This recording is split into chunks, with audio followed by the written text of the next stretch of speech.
Every living thing, from the tiniest bacteria to the largest whale, is built on one extraordinary unit, the cell. लेकिन क्या आप सब जानते हैं इस सेल को लाइफ का बेसिक स्ट्रक्चरल और फंक्शनल यूनिट क्यों कहते हैं? आइए जानते हैं इस वीडियो में। इन दिस वीडियो हम जानेंगे science, physics, chemistry, biology, zoology, botany और साइटोलॉजी के बारे में और समझेंगे सेल का वो रोल जो हर लिविंग ऑर्गेनिज्म के लिए एसेंशियल है। चलिए शुरू करते हैं लाइफ के सबसे छोटे लेकिन सबसे इंपॉर्टेंट बिल्डिंग ब्लॉक के साथ।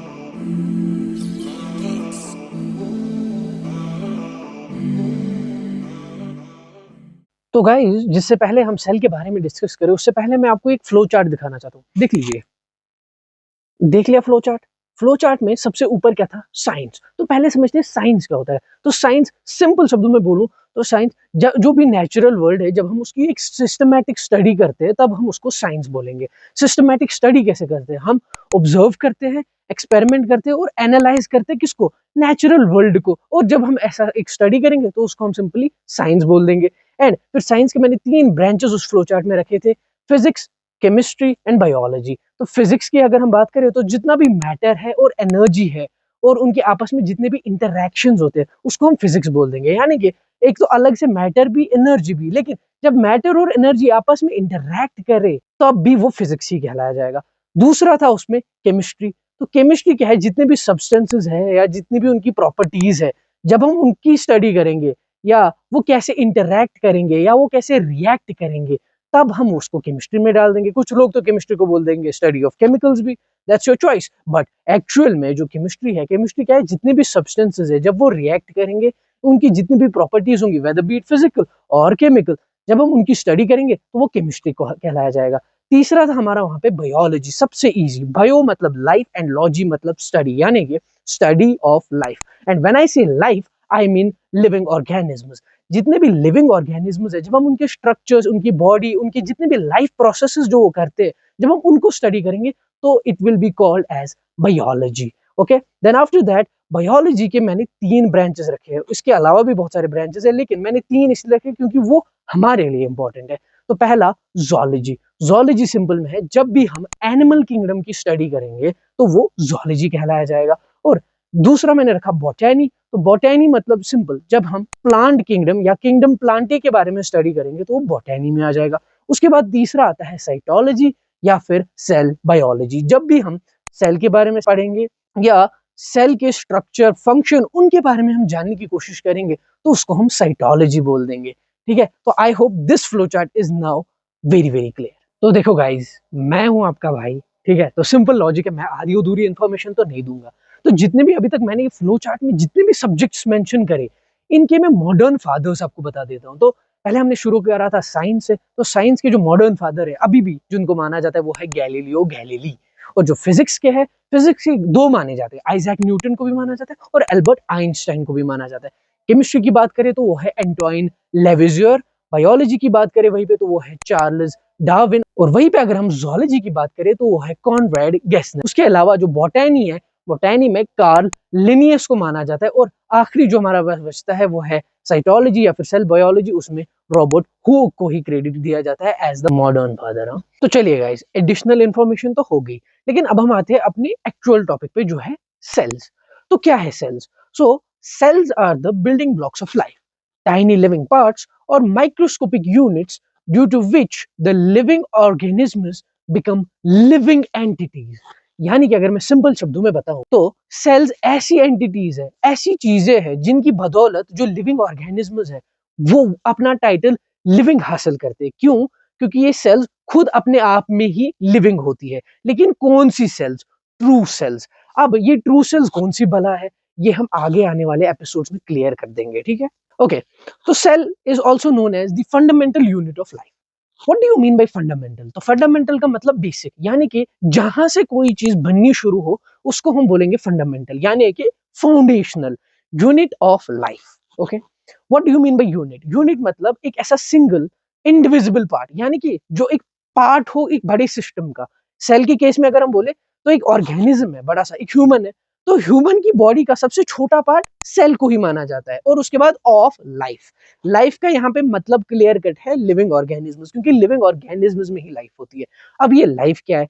तो लाइफ कुछ नहीं है, लाइफ एक ऐसी चीज है, एक ऐसी शय है, एक ऐसी एंटिटी है जिसकी बिना पर हम बेसिकली डिफरेंशिएट कर सकते हैं लिविंग ऑर्गेनिजम्स को और नॉन लिविंग ऑर्गेनिजम्स को। नाउ लाइफ किन में होगी? लाइफ होगी लिविंग ऑर्गेनिजम्स में। लेकिन अगर हम साइंस के हिसाब से देखें यार, लाइफ को हम ऐसे नहीं बोल सकते कि लाइफ एक ऐसी चीज है जिसके बिना पर हम डिफरेंशिएट करेंगे एक लिविंग और नॉन लिविंग चीज को। नहीं, ऐसे नहीं बोलेंगे। हम बोलेंगे लाइफ एक एंटिटी है जो कि cell based self regulating processes को शो करती है। Cell based self regulating processes कौन है? वो है respiration, reproduction, healing, growth etcetera. ये सारी चीजें अगर आपको किसी एंटिटी, किसी चीज में दिखी तो मान लेना वो लिविंग है, उसके अंदर लाइफ है। और अगर हमें किसी चीज को लिविंग बोलना है, उसमें एटलीस्ट एक कंप्लीट सेल होनी चाहिए। अब ये एक कंप्लीट सेल, एक ट्रू सेल, वो क्या होती है वो हम आगे वाले एपिसोड्स में डिस्कस करेंगे। फर्दर ऑन अगर हम बात करें लिविंग ऑर्गेनिजम्स की, अभी लिविंग ऑर्गेनिजम्स कौन होते हैं? तो लिविंग ऑर्गेनिजम्स कुछ नहीं है, ये यही जिनके अंदर ऑर्गेनाइज्ड सेल्स होंगी। मतलब जो लिविंग ऑर्गेनिजम्स है उनके अंदर ऑर्गेनाइज्ड सेल्स होती है जो कि शो करते हैं यही कैरेक्टरिस्टिक्स। कौन से? रेस्पिरेशन के, रिप्रोडक्शन के, ग्रोथ के, हीलिंग के, जिसको आप प्रिपेयर भी बोलते हो। तो वो जहां पे आपको ये सारे प्रोसेसेस दिखे, ये सारी आइडेंटिफिकेशंस दिखी, तो वहां पे आप बोलोगे yes, it can be called a living organism. Okay, so the cells are also called as the basic structural and functional units of life. Structural कैसे? क्योंकि सेल से ही एक ऑर्गेनिज्म बनता है, इसीलिए हम उनको स्ट्रक्चरल यूनिट्स बोलते हैं। मैं आपको एग्जांपल दूंगा, एमीबा है, सिंगल सेल्ड है, लेकिन उसका भी सेल्स का ही एक ही सेल है वहां पे, लेकिन स्टिल एमीबा को हम एक ऑर्गेनिज्म में कंसिडर करते हैं। क्यों? क्योंकि एक सेल जो है वही से उसका स्ट्रक्चर बना। वहीं पे ह्यूमंस की बात करें तो ह्यूमंस जो है सेल से ही तो बनते हैं, राइट? तो सेल्स को 10 हम कंक्लूड कर सकते हैं कि वो बेसिक स्ट्रक्चरल यूनिट्स है लाइफ के या फिर लिविंग ऑर्गेनिजम्स के। एक और एग्जांपल है भाई, ह्यूमंस के अंदर बोन्स होती है। वैसे बोन्स किसके बने हुए होते हैं? सेल्स के। किन सेल्स के? बोन सेल्स के, जिनको हम ऑस्टियोसाइट्स बोलते हैं। अच्छा, दूसरा है कि सेल्स है functional units of life. Functional क्यों? क्योंकि जितने भी फंक्शंस होते हैं वो यही से होते हैं। मेटाबॉलिज्म की फंक्शंस हो, रेस्पिरेशन हो, रिप्रोडक्शन हो, रिस्पॉन्स टू स्टिमुलाई हो, या फिर रिपेयर हो, हीलिंग हो, जितने भी सारे फंक्शंस है वो कहाँ पे होते हैं? सेल्स में ही तो होते हैं। इसका भी एक एग्जांपल है रिस्पॉन्स टू स्टिमुलाई। जितनी भी चेंजेस है एनवायरनमेंट में, उसको कैसे बॉडी परसीव करेगी, कैसे उसको रिसीव करेगी, या उसको कैसे एक रिस्पॉन्स देगी, तो उसको हम रिस्पॉन्स टू स्टिमुलाई बोल देंगे। ठीक है, तो जितने भी बाहर एनवायरनमेंट में कोई भी चीज होती है, रिस्पॉन्स उसको कौन देता है? न्यूरॉन्स, जो कि है नर्व सेल्स। यानी कि 10 हम कंक्लूड करेंगे सेल्स ही है जो कि बेसिक स्ट्रक्चरल और फंक्शनल यूनिट है किसके? लाइफ के या फिर लिविंग ऑर्गेनिजम्स के। अच्छा, तो जो सेल्स है भाई वो इतनी जरूरी है लाइफ में कि उनके बेसिस पे हम लिविंग ऑर्गेनिजम्स को डिवाइड भी कर सकते हैं, या फिर ऑर्गेनिजम्स को हम डिफरेंट कैटेगरीज में डिवाइड भी कर सकते हैं। तो जैसे कि लिविंग ऑर्गेनिजम्स को एक तरीका है क्लासिफाई करने का बेस्ड ऑन कि क्या उनके पास स्ट्रक्चरल ऑर्गेनाइजेशन है या फिर नहीं, या हम बोलेंगे क्या उनमें सेल्स है या फिर नहीं है। अगर एक सेल भी है तब भी वो ऑर्गेनिज्म है, ठीक है।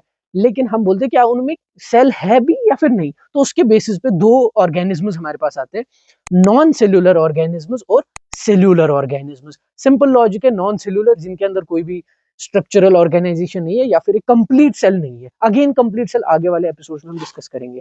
दूसरा वहीं पे आता है सेल्यूलर ऑर्गेनिज्म। सेल्यूलर ऑर्गेनिजम्स कौन से ऑर्गेनिजम्स होंगे? जिनके अंदर सेल्यूलर स्ट्रक्चर्स है या फिर सेल्स पाई जाती है। नॉन सेल्यूलर ऑर्गेनिजम्स का एक एग्जांपल दे देता हूँ, वायरस। वायरस तब तक लिविंग नहीं कहलाए जाते तब जब तक कि वो होस्ट सेल्स में ना चले जाए। वहीं पे सेल्यूलर ऑर्गेनिजम्स बहुत सारे हैं भाई, ह्यूमंस हो गए, प्लांट्स हो गए, एटसेट्रा, राइट। तो अभी उसके बाद फर्दर ऑन हम सेल्यूलर ऑर्गेनिजम्स को क्लासिफाई करते हैं पहले एक तरीके से, जो कि है कि उनमें कितनी सेल्स है, एक है या फिर एक से ज्यादा है। अगर सेल्यूलर ऑर्गेनिजम्स में एक सेल पाई जाए तो उनको हम बोलेंगे यूनिसेल्यूलर ऑर्गेनिज्म, जैसे कि amoeba, certain types of bacteria etcetera. उसके अलावा दूसरे उसमें आता है मल्टीसेल्यूलर ऑर्गेनिजम्स। मल्टीसेल्यूलर मतलब जिसमें एक से ज्यादा सेल पाई जाए। ह्यूमंस, प्लांट्स, एनिमल्स जितने भी है वो सारे मल्टीसेल्यूलर ऑर्गेनिजम्स है। तो ये हो गई सेल्यूलर ऑर्गेनिजम्स की एक क्लासिफिकेशन। दूसरी क्लासिफिकेशन सेल्यूलर ऑर्गेनिजम्स की बेस्ड ऑन की क्या उनके न्यूक्लियस के इर्द गिर्द आने वाले वीडियोस में हम न्यूक्लियस को भी अच्छे से डिस्क्राइब करेंगे, अच्छे से डिस्कस करेंगे। लेकिन उससे पहले ही मैं बोल देता हूँ कि क्या ऑर्गेनिजम्स के जो न्यूक्लियस है, सेल्स का जो न्यूक्लियस है, क्या उसके इर्द गिर्द कोई बाउंड है, क्या उसके इर्द गिर्द कोई स्ट्रक्चर है। बेसिकली उनके पास क्या कोई मेम्ब्रेन बाउंड न्यूक्लियस है या फिर नहीं, उसके बेसिस पे ऑर्गेनिजम्स दो है, प्रोकैरियोट्स और यूकैरियोट्स। प्रोकैरियोट्स मतलब उनके बाहर जो न्यूक्लियस होता है उनके इर्द गिर्द कोई भी मेम्ब्रेन नहीं होता है, वहीं पे यूकैरियोट्स में होता है। ठीक है, जो प्रोकैरियोट्स है वो प्रिमिटिव होते हैं, उनके वो ओल्ड स्ट्रक्चर्स है, 70s राइबोसोम्स होते हैं, वहीं पे यूकैरियोट्स नए जमाने के ऑर्गेनिजम्स हो गए। ठीक है, उनके इर्द गिर्द जो बेसिकली न्यूक्लियस है उसके इर्द गिर्द मेम्ब्रेन भी होता है, एंड साथ ही साथ जो यूकैरियोट्स है वो उनके पास 80s राइबोसोम्स होते हैं, यानी कि थोड़े से एडवांस्ड राइबोसोम्स भी होते हैं। ठीक है, so I hope this is very clear till now. आने वाले एपिसोड्स में हम यूनिसेलुलर, प्रोकैरियोट्स, मल्टीसेलुलर, यूकैरियोट्स, इन सबको हम डिटेल में कवर करेंगे, तो कोई जरूरत नहीं है अभी मैं सिर्फ इसको बोलता रहा हूँ कि सेल्स कितनी जरूरी है, उनके बेसिस पे हम क्लासिफाई कर रहे हैं ऑर्गेनिजम्स को। तो आज की वीडियो में इतना इंट्रोडक्शन सेल के लिए काफी है, हमने थोड़े से ऑर्गेनिजम्स की क्लासिफिकेशंस को भी देखने, लेकिन मैं आपको यहाँ पे इंट्रोड्यूस करवाना चाहता हूँ सेल ओडेसी से। तो सेल ओडेसी हमारी एक सीरीज है जिसमें हम सेल को पूरे तरीके से डिस्कस करेंगे, डिटेल में डिस्कस करेंगे, एंड आपको बहुत मजा आएगा। एंड अगर आप अभी तक भी नहीं जुड़े हो इस जर्नी में, तो भाई क्या कर रहे हो, तो फिर किस बात की है ये odyssey. So do join this series, do subscribe to the channel, like share this channel bro everywhere, and let's join this odyssey so that we will remember this revolutionary journey forever. Further on, जिनको नहीं पता, cell Odyssey जो है, cell Odyssey के total 34 episodes है। 34 episodes में हम पूरी तरीके से सेल को कवर करने वाले, हर एक स्ट्रक्चर को डिटेल में पढ़ेंगे भाई। तो इसीलिए मैं बोल रहा हूँ भाई, फिर से बोल रहा हूँ भाई, ज्वाइन कर लो इस चैनल को, सब्सक्राइब करो bro, and stay connected with me on this beautiful journey. उसके अलावा अगर तुमने अभी तक हमारी सेल ओडेसी का ट्रेलर नहीं देखा है तो क्या कर रहे हो, मैं अभी लिंक दे दूंगा ऊपर आई बटन पे आ रहा होगा कहीं पे। ठीक है, तो वहां से जाके उस ट्रेलर को देखो, उसको प्यार दो, उसको शेयर करो और ज्वाइन करो इस सेल ओडेसी की जर्नी को। आज के वीडियो के लिए बस इतना ही, बाय बाय।